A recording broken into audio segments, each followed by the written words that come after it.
Welcome everyone, I would like to show you how to find free games on the Xbox Series S Microsoft Store. So in order to do this, load up the Microsoft Store, and then from here you're going to use the D-pad and you want to navigate to the left until you see the sidebar right here.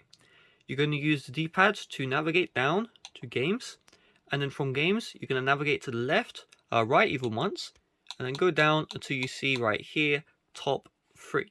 You're then going to click on A.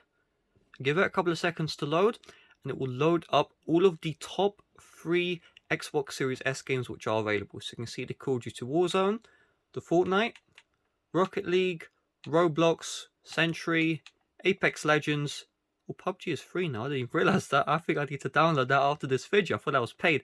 PUBG, all the good stuff. Wow, you learn something new every day, eh? If you want to filter the games you see here, just click on the X, and then you can filter by the age rating, the genre, the capabilities, number of players, all that good stuff. Alright, well, learn something new, eh? Thanks for watching. See you guys later. Bye-bye.